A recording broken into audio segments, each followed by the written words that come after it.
Hey friends, welcome to study coach makes your dream true. मैं हूं राहुल और आप सभी का डेली करंट अफेयर्स के 72 सेशन के अंदर मैं बहुत बहुत स्वागत करता हूं।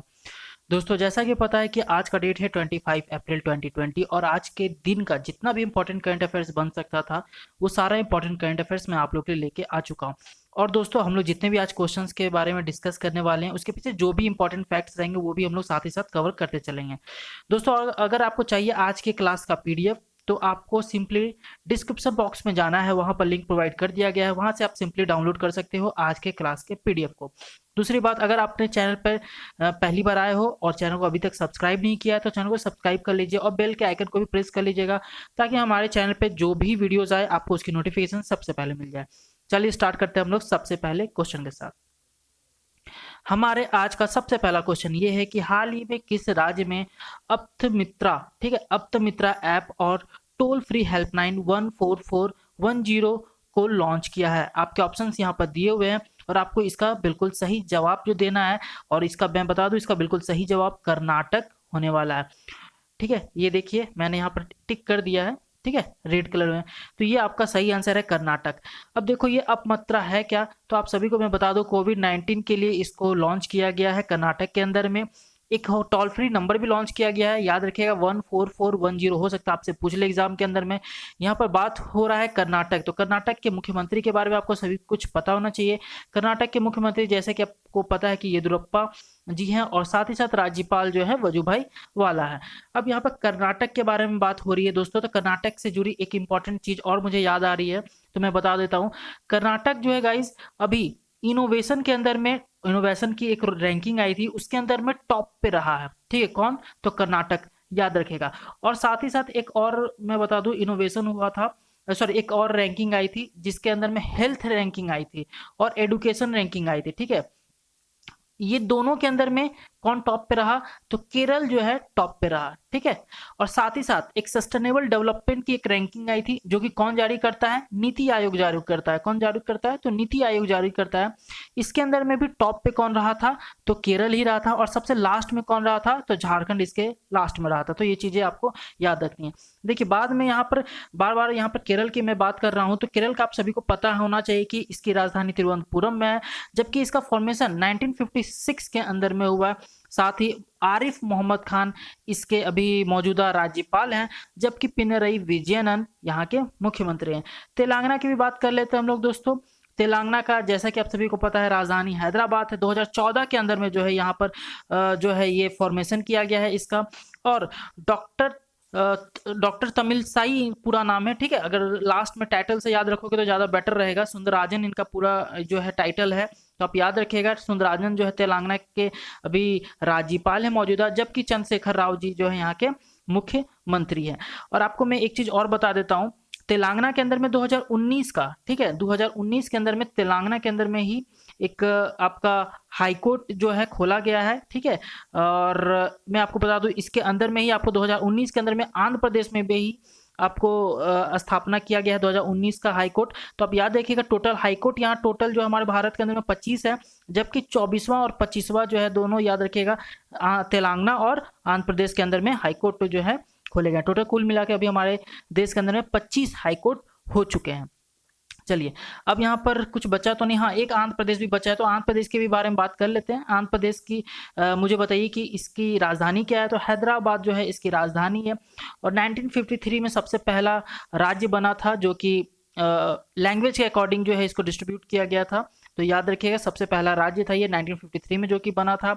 और हरिचंदन जी जो है यहाँ के राज्यपाल हैं, जबकि जगमोहन रेड्डी जो है यहाँ के अभी मौजूदा मुख्यमंत्री हैं। तो इतनी सारी चीजें जो है आपको याद होनी चाहिए। ठीक है, चलिए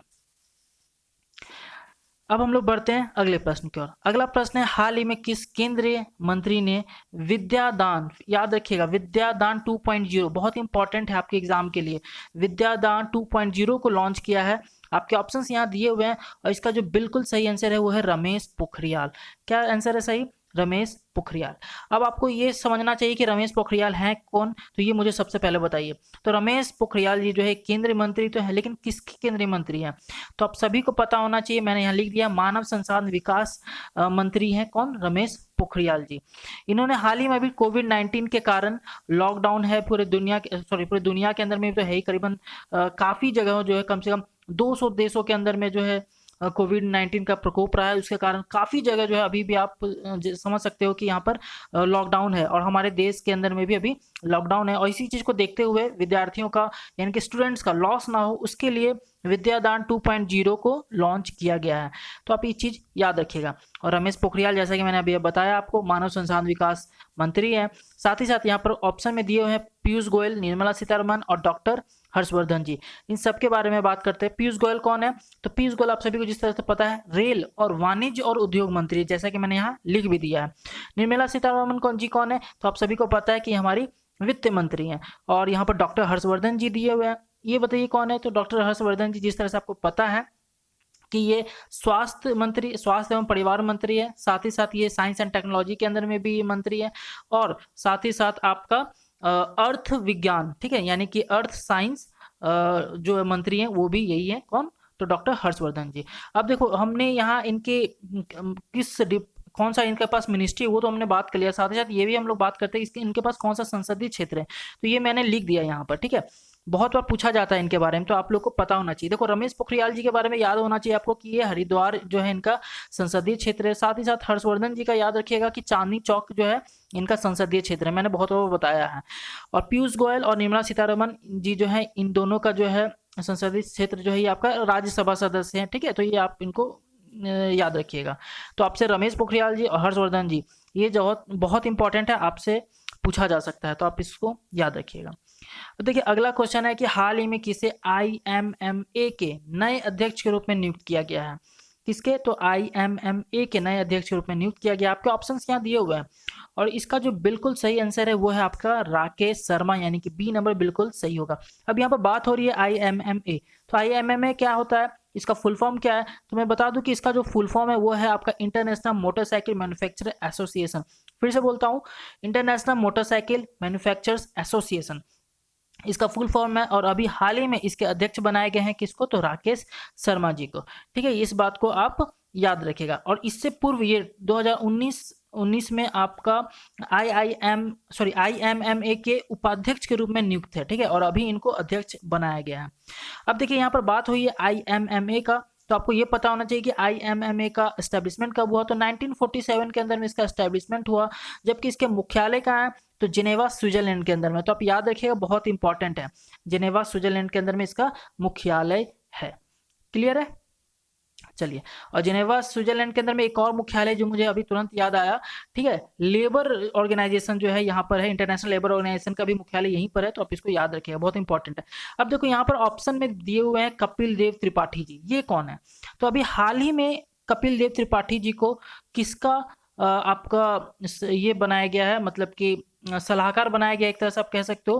तो याद रखिएगा, राष्ट्रपति जी का जो है अभी हाल ही में जो है सेक्रेटरी मतलब बनाया गया, सेक्रेटरी के रूप में नियुक्त किया गया है प्रेसिडेंट का, तो आप इसको भी याद रखिएगा। और साथ ही साथ यहाँ पर अजय महाजन भी ऑप्शन में थे, तो अजय महाजन को जी को भी हाल ही में केयर रेटिंग का MD और CEO बनाया गया है, नियुक्त किया गया है, तो इनको भी आप याद रखिएगा। और साथ ही साथ यहाँ पर विरूपाक्ष मिश्रा जी को भी अभी हाल ही में यूनियन बैंक का एग्जीक्यूटिव डायरेक्टर बनाया गया है, तो ये भी आप याद रखिएगा। बहुत इंपॉर्टेंट ऑप्शन में भी मैंने डाला था, जो कि अभी हाल ही से जुड़े हुए हैं, इसलिए याद रखिएगा कि कपिल देव त्रिपाठी सेक्रेटरी बनाया गया प्रेसिडेंट के, अजय महाजन जी केयर रेटिंग के MD CEO बनाया गया, और यूनियन बैंक के एग्जीक्यूटिव डायरेक्टर बनाए गए हैं विरूपाक्ष मिश्रा जी को। आई होप सो कि आपको क्लियर हो गया होगा। दोस्तों, अगर आप लोग चाहते हो कि इसका PDF पाना, तो आप लोग जरूर डिस्क्रिप्शन बॉक्स में लिंक प्रोवाइड किया गया है, वहां से डाउनलोड कर लीजिए इसके PDF को, और बहुत इंपॉर्टेंट है, मेरी बात मानिएगा तो। चलिए, अगला क्वेश्चन, निम्न में से बहुपक्षीयता एवं कूटनीतिता की अंतर्राष्ट्रीय दिवस कब मनाया गया?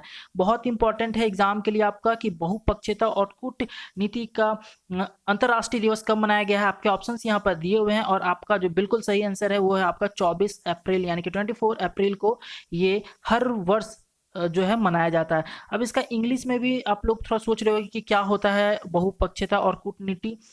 तो आप लोग को मैं बता दूं, international day of multilateralism and diplomacy for piece जो है इसका फुल फॉर्म है, और मतलब हिंदी वर्ड, हिंदी में इसको कहते हैं। और आपको याद रखना है, हो सकता है कि आपसे एग्जाम में पूछे जा सकते हैं, तो इसको याद रखिएगा। 24 अप्रैल को हर वर्ष मनाते हैं, ठीक है। चलिए, अब यहाँ पर बात हुई है डे की, ये एक डे वाला क्वेश्चन। तो डे हमें बताइए कि अप्रैल में जितने भी डे हुए हैं सीक्वेंस में मुझे बताओ, 1 अप्रैल से लेकर के अभी तक जो है कौन कौन सा डे हुआ है। मैं आपको बताता हूँ, क्योंकि मैं चाहता हूँ कि आपको जैसे ही कोई भी डे का क्वेश्चन आए तो मैं आपको बताऊं और आपका रिवीजन हो जाए। तो आप लोग क्या करो कि मेरे साथ ही साथ जो है रिवीजन करने की कोशिश करो। मैं शुरू से बोलते जाऊंगा, आप मेरे पीछे पीछे बोलते जाइए। 1 अप्रैल को कौन सा डे मनाते हैं? उत्थान डे, या फिर उस दिन हम लोग फूल डे या फिर उड़ीसा डे के रूप में भी इसको ऑब्जर्व करते हैं। 4 अप्रैल को कौन सा डे मनाते हैं? तो international day of mind awareness के रूप में हम लोग 4 अप्रैल को मनाते हैं। 5 अप्रैल को कौन सा डे मनाते हैं? नेशनल मैरीन डे के रूप में हम लोग मनाते हैं, ऑब्जर्व करते हैं। 7 अप्रैल को कौन सा डे मनाते हैं? तो वर्ल्ड हेल्थ डे के रूप में हम लोग 7 अप्रैल को ऑब्जर्व करते हैं। 10 अप्रैल को कौन सा करते हैं, कौन सा डे के रूप में ऑब्जर्व करते हैं? तो हेम्योपैथी डे के रूप में हम लोग 10 अप्रैल को ऑब्जर्व करते हैं। 11 अप्रैल को कौन सा डे के रूप में ऑब्जर्व करते हैं? तो मदरहुड डे के रूप में ऑब्जर्व करते हैं। फिर आया 13 अप्रैल। 13 अप्रैल को कौन सा डे के रूप में ऑब्जर्व करते हैं? तो जालियांवाला बाग डे के रूप में हम लोग इस दिन ऑब्जर्व करते हैं। अगला आया 17 अप्रैल। 17 अप्रैल को हम लोग कौन सा डे के रूप में ऑब्जर्व करते हैं? तो आप सभी को याद होना चाहिए, मैंने बहुत बार बताया है, वर्ल्ड हेमोफीलिया डे के रूप में इस दिन ऑब्जर्व किया जाता है। 18 अप्रैल को कौन सा डे के रूप में ऑब्जर्व करते हैं? तो वर्ल्ड हेरिटेज डे के रूप में हम लोग 18 अप्रैल को ऑब्जर्व करते हैं। 21 अप्रैल को कौन सा डे ऑब्जर्व किया जाता है? सिविल सर्विस डे के रूप में हम लोग 21 अप्रैल को ऑब्जर्व करते हैं। 22 अप्रैल को कौन सा डे ऑब्जर्व करते हैं? तो वर्ल्ड अर्थ डे के रूप में हम लोग 22 अप्रैल को ऑब्जर्व करते हैं। 24 अप्रैल को कौन सा डे ऑब्जर्व करते हैं? 24 अप्रैल को जैसे कि मैंने यहाँ पर बताया आपको, कौन सा, तो बहुपक्षी कूटनीति दिवस के रूप में मनाते हैं। या फिर एक और आप याद रखिएगा 24 अप्रैल को, कि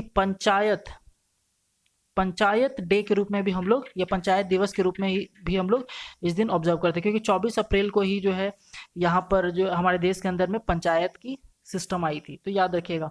तो ये रहा आपका पूरा डे, मैंने आपको शुरू से अंत तक रिवाइज करवा दिया। आप लोग इसी तरह सीक्वेंस में याद करने की कोशिश कीजिए और आपको डेफिनेटली जो है याद हो जाएगा। चलिए, अगला क्वेश्चन है, विलियम ई कोल्बी, फिर से बोल रहा हूँ, विलियम ई कोल्बी पुरस्कार 2020 से किसे सम्मानित किया गया है? आपके ऑप्शंस यहाँ दिए हुए हैं, और इसका सही आंसर जो है आपका एडम डी, यानी कि है एडम हिगिनबोथम जो है बिल्कुल सही होगा। ठीक है, अब देखो ये रहा। अब देखो एडम हिगिनबोथम को किस चीज के लिए अवार्ड दिया गया है? तो आप लोग को मैं बता दूं, इनकी एक बुक थी, ठीक है, उनका एक बुक था जिसका नाम था आपका midnight in Chernobyl the untold story of the world greatest nuclear disaster. इसके लिए इनको यह पुरस्कार से सम्मानित किया गया। कौन सा पुरस्कार? तो विलियम ई कोल्बी पुरस्कार 2020 से। इनको इनके साथ ही $5000 भी दिए गए हैं नगद पुरस्कार, और इसका सबसे पहले जो स्टार्ट किया गया था इस पुरस्कार को 1999 के अंदर में ये पुरस्कार की स्थापना हुई और शुरुआत किया गया था, आप इस तरह से कह सकते हो। ठीक है, तो आप याद रखिएगा, बहुत इंपॉर्टेंट है। अगला हम लोग प्रश्न क्यों बढ़ते हैं। अगला प्रश्न ये है कि भारतीय रिजर्व बैंक ने एन कामाकोड़ी, फिर से बोल रहा हूँ, भारतीय रिजर्व बैंक ने एन कामाकोड़ी को किस बैंक का प्रबंध निदेशक का मुख्य कार्यकारी अधिकारी नियुक्त किया है? बहुत इंपॉर्टेंट क्वेश्चन है दोस्तों, आप लोग को ये चीजें याद होनी चाहिए। और याद रखिएगा कि एन कामाकोड़ी को कौन से बैंक का आपका मुख्य कार्यकारी अध्यक्ष या फिर एमडी सीईओ नियुक्त किया गया है रिजर्व बैंक के द्वारा? याद रखिएगा, सिटी यूनियन बैंक। फिर से बोल रहा हूँ, सिटी यूनियन बैंक, यानी कि बी नंबर आपका बिल्कुल सही होने वाला है। ठीक है, अब देखिए इनसे जुड़ी कुछ इंपॉर्टेंट चीज मैं आपको बता देता हूँ, जैसे देख लीजिए, ये देखिए, सिटी यूनियन बैंक एक निजी क्षेत्र का बैंक है जो कि 1904 में इसका स्थापना हुआ था, और इसका मुख्यालय कहाँ है? तो कुंभकोणम तमिलनाडु के अंदर में इसका मुख्यालय है। आपको ये भी चीजें याद होनी ही चाहिए। ठीक है, चलिए, अब यहाँ पर दोस्तों आप देख रहे होंगे कि यहाँ पर है आपका यस बैंक। कौन सा बैंक है? Yes bank. Yes bank. अब यस बैंक आप लोग मुझे बताओ कि इसका फॉर्मेशन कब हुआ, इसका एस्टेब्लिशमेंट कब हुआ? तो 2004 के अंदर में इसका एस्टेब्लिशमेंट हुआ, आपको याद रखना। अब बताइए मुझे कि यस बैंक का हेडक्वार्टर कहाँ है? तो इसका हेडक्वार्टर कहाँ है? तो मुंबई के अंदर में इसका हेडक्वार्टर है। इसके एमडी और सीईओ कौन है? मैंने बहुत बार बताया, अनीता पाई जो है इसकी एमडी और सीईओ हैं। अब मुझे ये बताइए कि यस बैंक के आपका टैगलाइन क्या है? तो यस बैंक का टैगलाइन क्या है? एक्सपीरियंस आवर एक्सपर्टीज इसका टैगलाइन है। अब दोस्तों यहाँ पर आपको दिख रहा होगा यूनियन बैंक ऑफ इंडिया, ये रहा डी नंबर, आपको यूनियन बैंक ऑफ इंडिया दिख रहा होगा। अब मुझे ये बताइए कि यूनियन बैंक ऑफ इंडिया का एस्टेब्लिशमेंट कब हुआ? तो 1919 के अंदर में यूनियन बैंक ऑफ इंडिया का एस्टेब्लिशमेंट हुआ, जो कि बहुत इंपॉर्टेंट है और काफ़ी पुराना भी है, तो आप इसको याद रखिएगा। उसके बाद ये मुझे बताइए कि यूनियन बैंक ऑफ इंडिया का हेडक्वार्टर कहाँ है? तो इसका मुंबई हेडक्वार्टर है, आपको ये भी याद रखना है। अगर इसके टैगलाइन के बारे में पूछ लिया जाए तो याद रखिएगा कि good people to bank with जो है इसका टैगलाइन है। अच्छा, इसके एमडी और सीईओ कौन है? तो इसके एमडी और सीईओ राज किरण राय जी हैं, याद रखना है आपको ये चीजें, ठीक है। आपको बैंक ऑफ बड़ौदा भी यहाँ पर ऑप्शन में दिया हुआ है, तो बैंक ऑफ बड़ौदा के बारे में भी बात कर लेते हैं। देखिए चलिए, बैंक ऑफ बड़ौदा का मुझे बताइए स्थापना कब हुआ? तो 1908 के अंदर में इसका स्थापना हुआ है। इसका मुख्यालय ऑब्वियस बात है बड़ोदरा है, तो यानी कि इसका मुख्यालय भी बड़ोदरा में होने वाला है। इसका टैगलाइन के बारे में अगर हम लोग बात करें तो याद रखिएगा, मैंने बहुत इंपॉर्टेंट करके आपको बताया भी था कि इंडियाज इंटरनेशनल बैंक जो है इसका टैगलाइन है। क्या है? इंडियाज इंटरनेशनल बैंक इसका टैगलाइन है। और संजीव चड्डा जो है इसके चेयरमैन है। दोस्तों एक बहुत इंपॉर्टेंट है जो कि मैंने आपको बार बार जब भी मैं बैंक वाला बताता हूं तो मैं आपको बताता हूं कि एचडीएफसी बैंक का, तो एचडीएफसी बैंक आप जरूर याद रखिए कि आदित्य पुरी जो है चेयरमैन, एमडी और सीईओ हैं। और ये जो आदित्य पुरी है सबसे ज्यादा मतलब कि सैलरी पाने वाले सीईओ हैं, आपको ये भी याद रखना है, ठीक है। चलिए अगला क्वेश्चन है कि कोविड-19 के लक्षणों की तेजी से जांच हेतु तिरंगा वाहन किस राज्य ने लॉन्च किया है? फिर से बोल रहा हूं, कोविड-19 की लक्षणों को तेजी से जांच के लिए किस राज्य ने तिरंगा वाहन लॉन्च किया है? आपके ऑप्शंस यहाँ दिए हुए हैं और इसका बिल्कुल सही आंसर दोस्त है केरल। डी नंबर बिल्कुल सही होगा। केरल के अंदर में तिरंगा वाहन लॉन्च किया गया। आप यहाँ पर देख सकते हो, ये रहा तिरंगा वाहन। इसमें होता क्या है कि एक कार होती है जिसके अंदर में तिरंगा, आप देख सकते हो, मैं जूम कर देता हूँ, ये देखिए इसके अंदर में तिरंगा करके पेंट भी किया रहेगा, कोविड-19 लिखा रहता है, ठीक है। ये होता क्या है, इसके थ्रू मतलब कि इसके अंदर में सारे इक्विपमेंट्स रखे हुए हैं और इसके अंदर में जल्दी से फास्ट जो है, फास्ट ट्रैक एक तरह से आप कह सकते हो कि कोविड-19 पेशेंट को जांच के लिए जो है फास्ट ट्रैक जो है इस्तेमाल किया जा रहा है इसके थ्रू, ठीक है। तो याद रखिए तिरंगा। अब यहाँ पर तिरंगा का फुल फॉर्म आपसे पूछा जा सकता है, तो आप याद रखिएगा कि तिरंगा का फुल फॉर्म क्या है? तो टोटल इंडिया रिमोट एनालिसिस निरोग अभियान। फिर से बोल रहा हूँ, तिरंगा का फुल फॉर्म क्या है? टोटल इंडिया रिमोट एनालिसिस निरोग अभियान इसका फुल फॉर्म है, ठीक है। तो आपको इस तरह से याद रखनी है ये सारी चीजें। चलिए अब यहाँ पर बात हुई है किसका? केरल का। तो मैंने आपको बता ही दिया केरल के बारे में सब कुछ, ठीक है। तो अब कुछ और चीजें मैं आपको बताता हूँ, याद रखिएगा। आसाम देखिए यहाँ पर है, आसाम का आप याद रखिएगा कि आसाम के अंदर में एक मेला लगता है जिसका नाम है आबूबाची। क्या नाम है? अम्बुबाची मेला लगता है, जो कि कामाख्या मंदिर में लगता है। कब लगता है? तो ये आपका मानसून के मिड में जो है ये मेला आसाम के अंदर में लगता है, ठीक है। कहाँ लगता है? तो कामाख्या मंदिर के अंदर में। नाम क्या है? तो अम्बुबाची। बहुत इंपॉर्टेंट है एग्जाम के लिए आपके, तो आप इसको याद रखिएगा। यहाँ पर कुछ नेशनल पार्क भी हैं, जैसे कि काजीरंगा नेशनल पार्क, ठीक है, जहाँ जो कि एक सीन वाला गेंडा के लिए फेमस है। और साथ ही साथ यहाँ पर डिब्रू सिखोवा नेशनल पार्क भी है और साथ ही साथ औरंग नेशनल पार्क भी है। तो ये सारे नेशनल पार्क यहाँ पर हैं, तो आपको याद रखनी है, इंपॉर्टेंट है, ठीक है। काजीरंगा तो जरूर याद रखिए क्योंकि ये एक सिंग वाला गेंडा के लिए फेमस है, ठीक है। अब देखो यहाँ पर एक बहुत इंपॉर्टेंट झील है जिसका नाम है हॉफलॉन्ग झील। क्या नाम है? हॉफलॉन्ग झील। एग्जाम में पूछा जा सकता है आपसे कि हॉफलॉन्ग झील कहाँ है, किस राज्य में है। आप याद रखिएगा कि आसाम के अंदर में हॉफलॉन्ग झील है। चलिए उड़ीसा की बात कर लेते हैं। उड़ीसा के अंदर में एक बहुत इंपॉर्टेंट नेशनल पार्क है जो है सिमलीपाल नेशनल पार्क। याद रखिएगा सिमलीपाल नेशनल पार्क कहाँ है, अगर आपसे पूछ ले तो उड़ीसा के अंदर में ये याद रखना है। भितरकनिका नेशनल पार्क कहाँ है, ये पूछ ले तो आपको याद रखना है उड़ीसा के अंदर में ही है। अच्छा, कोणार्क टेम्पल अगर पूछ ले कहाँ है तो आप याद रखिएगा कि उड़ीसा के अंदर में ही है, ठीक है। चलिए अब यहाँ पर एक झील है जो कि बहुत इंपॉर्टेंट है, वो है अनुसुप्पा झील। क्या नाम है? अनुसुप्पा झील। याद रखिएगा कहाँ है? उड़ीसा के अंदर में, बहुत इंपॉर्टेंट है। और साथ ही साथ चिल्का झील तो है ही है इंपॉर्टेंट, ठीक है। तो अनुसुप्पा झील जो है एग्जाम में पूछने की बहुत चांसेस है आपसे, तो आप याद रखिएगा अनुसुप्पा झील, चिल्का झील जो है कहाँ का स्टैटिक पार्ट है, तो उड़ीसा का पार्ट है। उड़ीसा के अंदर में ये दोनों झील पाए जाते हैं। केरल के अंदर में याद रखिए, केरल से रिलेटेड कि वेबनाड झील जो है यहाँ पर पाया जाता है, जो कि बहुत हमारे भारत का सबसे बड़ा झील है। ठीक है, कौन? तो वेबनाड झील, जो कि केरल के अंदर में पाया जाता है। इतनी सारी चीजें आपको याद रखें दोस्तों। अब ये रहा हमारा प्रीवियस वीडियो का क्वेश्चन, आपको इसका जवाब देना है हमारे इस वीडियो के कमेंट बॉक्स पे।